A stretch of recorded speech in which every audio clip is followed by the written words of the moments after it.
Olá, tudo bem com você? Hoje eu quero falar sobre Ismail Kadaré e um livro dele fantástico, mas isso é daqui a 10 segundos.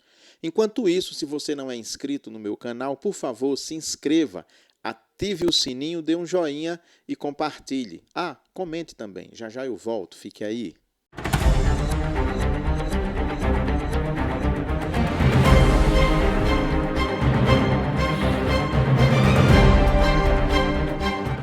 Então, quem já viu algum vídeo meu sobre Kadaré, eu acho que eu tenho pelo menos 2 ou 3 falando a respeito de livros dele, sabe de minha paixão por esse escritor albanês.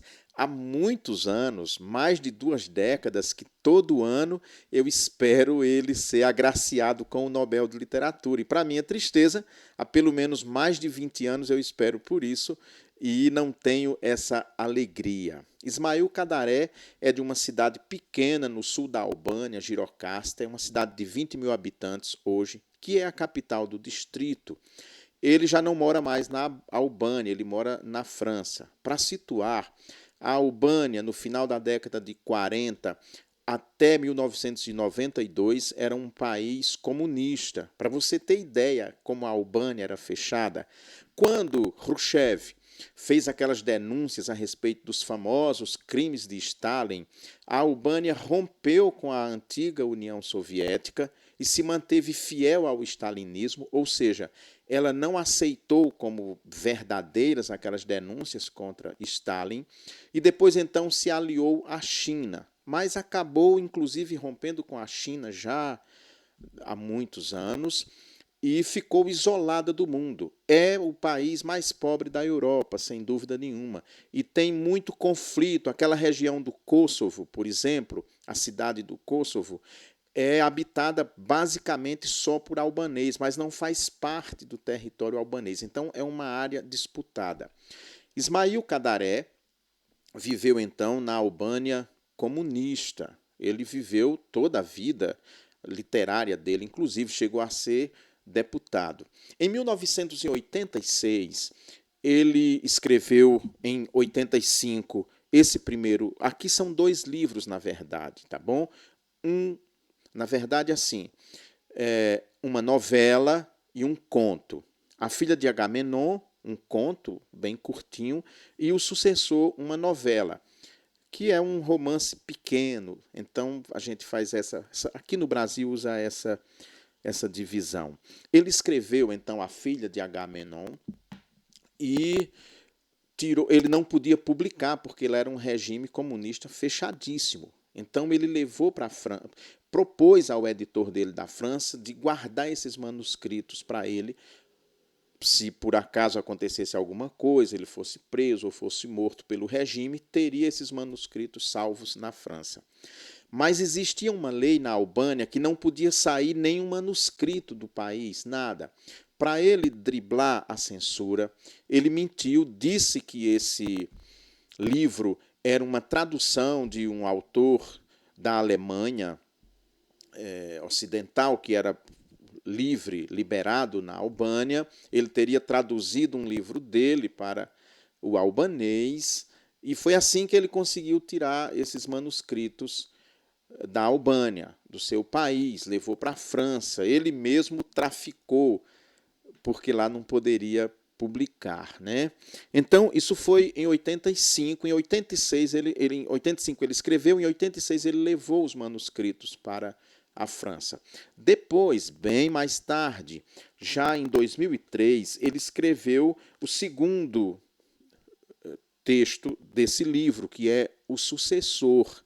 E aí sim foi que resolveu publicar num texto só, um livro só, porque, embora 2 histórias separadas, distintas, independentes, mas os personagens se cruzam uns com os outros. E aqui, na primeira história, A Filha de Agamenon, ele vai contar a história de Susana, que era filha do sucessor, ou seja, do que era indicado de Evenhodia para ser o seu sucessor quando ele deixasse o poder. Essa filha dele, na história, a filha se envolve com um jornalista que, de repente, é convidado para participar do dia 1º de maio, uma grande festa. Os países socialistas, comunistas, todos celebravam o dia 1º de maio com grande festa. Você pode lembrar das festas na União Soviética, na antiga União Soviética, aqui mesmo em Cuba. Os países todos fazem isso, nas repúblicas socialistas. Bom, então ele vai contando a história de Susana, mas criando um paralelo com a filha de Agamenon, que se chamava Ifigênia e que teria sido sacrificada em nome do Estado, da nação, né?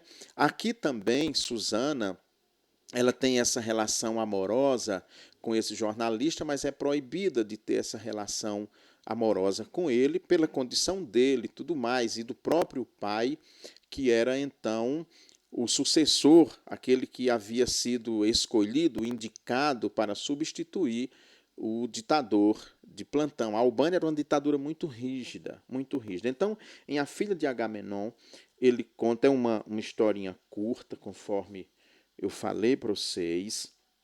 Então, é uma história curta, que conta a vida desse jornalista e dessa jovem que mantém um relacionamento, e o jornalista então é chamado para fazer parte da festa de 1º de maio, não como um cidadão comum, mas ele vai para o palanque de autoridades e ele nem sabe muito por que ele está ali. De fora da rua chegavam a música festiva, a barulheira e o ruído abafado dos pés dos passantes, aquele som específico que só poderia vir de uma multidão que se dirigia aos lugares designados para o desfile de 1º de maio, né? Pela 10ª vez, afastei um pouquinho a cortina da janela para ver a mesma cena, a lenta extensão da torrente humana, sobre ela da qual no ano anterior iam faixas, os arranjos florais e os retratos dos membros do birô político. Essas manifestações os governos usavam para mostrar a sua força militar, também para mostrar a liderança, né, a liderança, as autoridades todas ali se exibindo para a população. Então ele vai contando a história desse jornalista e de Susana, mas sempre parafraseando, por isso que é a filha de Agamenon, sempre parafraseando com a vida de Ifigênia, que fora sacrificada para salvar a nação, né, para salvar a nação. Aqui também o amor de Susana e do jornalista vai ser sacrificado, porque isso poderia colocar em risco a sucessão. E ele, o pai de Susana, era o indicado para ser o sucessor. Em síntese, conta essa história, se passa praticamente a história toda no dia 1º de maio, nessa manifestação, quando ele é convidado, sem saber muito bem os motivos deste convite. Ele nem sabe por que está ali, que importância ele teria. As pessoas que eram chamadas para comporem o palanque eram sempre vistas com muita desconfiança, e ele, quando caminha para o palanque, ele mesmo é colocado sob desconfiança, porque as pessoas imaginam o seguinte: qual é o motivo, qual a razão para que ele tenha sido convidado para ficar junto com as autoridades? Seria ele um delator? Seria ele um colaborador do regime? E aí, claro, um regime de exceção, um regime opressivo como era o regime albanês, qualquer pessoa que estivesse ali seria então posta em dúvida, e não é diferente com esse nosso personagem aqui. Então, conta essa história e com muita tensão.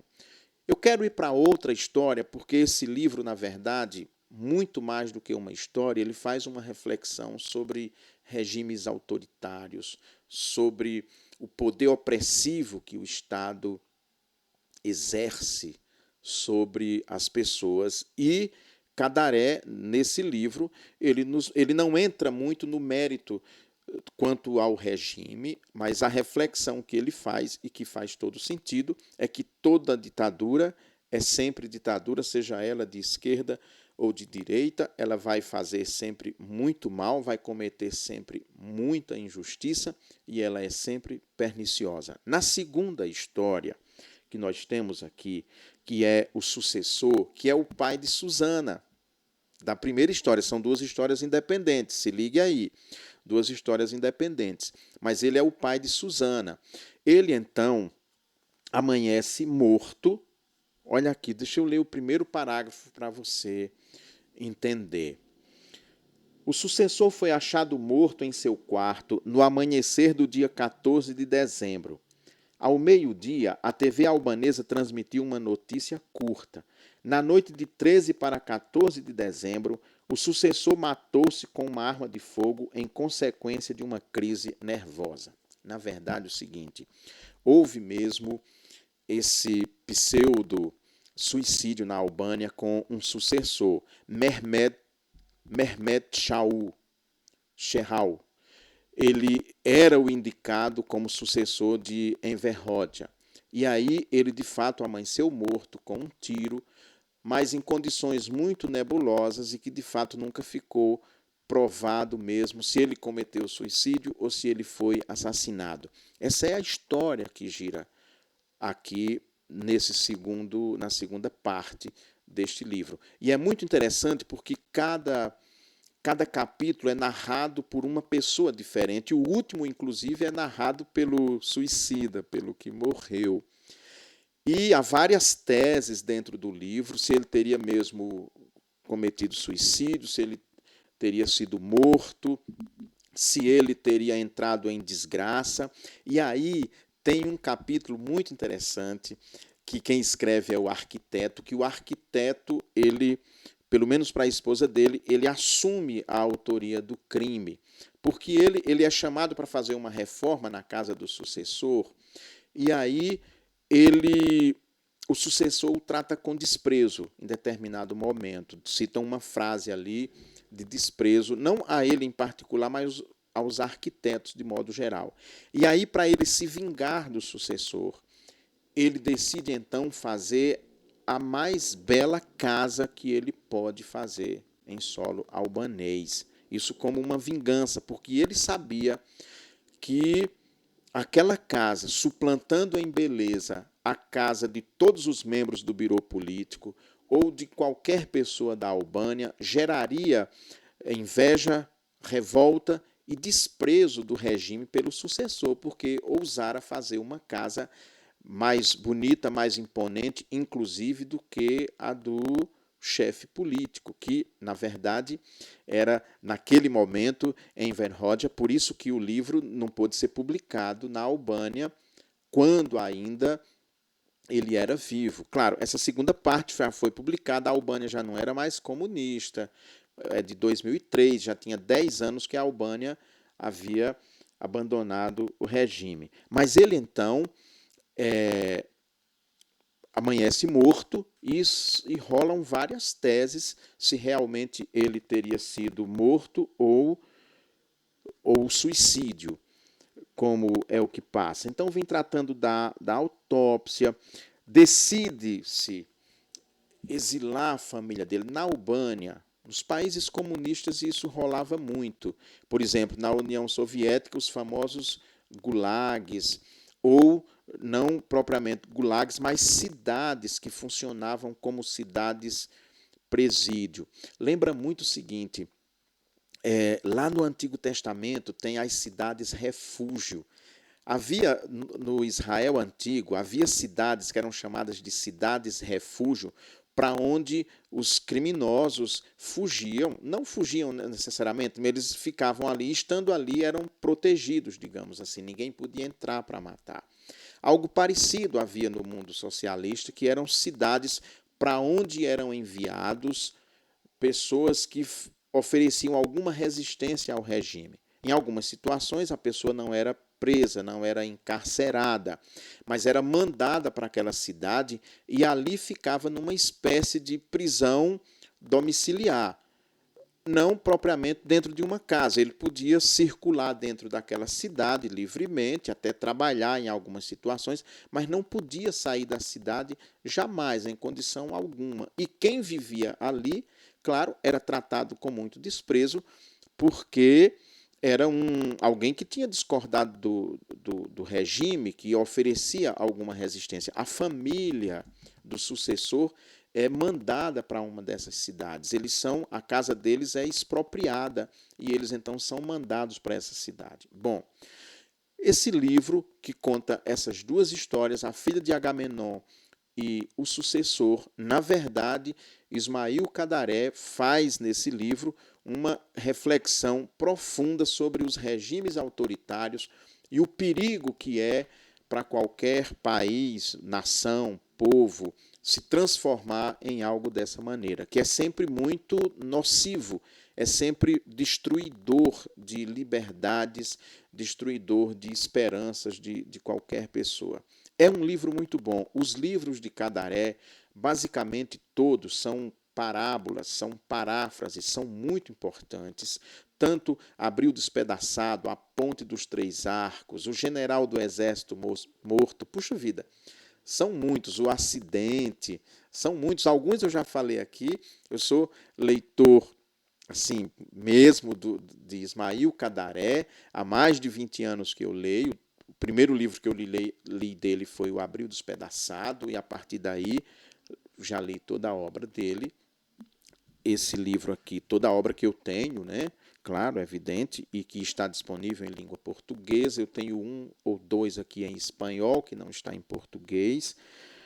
E é um autor que, embora muito diferente, claro, absolutamente diferente, mas é um autor que, para mim, se aproxima muito de José Saramago, pela profundidade, pela preocupação com a alma humana, com o ser humano, e eu o vejo transitando no meio desses grandes autores da história, como Shakespeare, Dostoiévski, Tolstói, Saramago e outros autores contemporâneos que mergulham e que fazem essa reflexão tão profunda a respeito da condição humana. Garcia Marques, também, noutro nível, mas que também faz essas reflexões muito profundas e que não é uma história por uma história, não é só entretenimento, é uma história que nos leva a pensar, nos leva a refletir. E ele vai sempre parafrasear com a literatura grega. A Albânia tem uma ligação por causa do Império Macedônico, né? A Albânia faz parte da antiga Macedônia, então tudo aquilo ali foi muito influenciado pela cultura grega, sem dúvida nenhuma, pelo helenismo. E isso, de certa forma, está presente em sua obra. É um autor fantástico, é o que eu quero trazer então para você, A Filha de Agamenon e O Sucessor, um livro muito bom, um livro. Eu li de 2 fôlegos esse livro. Um dia eu li A Filha de Agamenon, no outro dia eu li O Sucessor. Fantástico. E eu então venho aqui indicar. Tá bom? Eu não vou entrar mais em tantos detalhes para a gente não tirar esse gostinho da emoção da leitura. E se você ainda não leu Ismail Cadaré, vale a pena. Agora, se você não leu de jeito nenhum, eu sugiro que você comece com A Ponte de Três Arcos. Eu sugiro que você comece por ele, que é uma história muito bacana também, aterradora, mas que com certeza vai fisgar você. Tá bom assim? Então ficamos. Um grande abraço e depois eu volto com mais literatura, com mais bate-papo aqui com você. Ah, se você não é inscrito no meu canal, mas ficou até agora, por favor, não esquece de se inscrever, não custa nada. Você pode até ativar o sininho para sempre ser notificado. Dê também um joinha, fala ou compartilhe com seus amigos para que eles possam acessar o nosso canal. Tá bom? Tchau, tchau, até breve.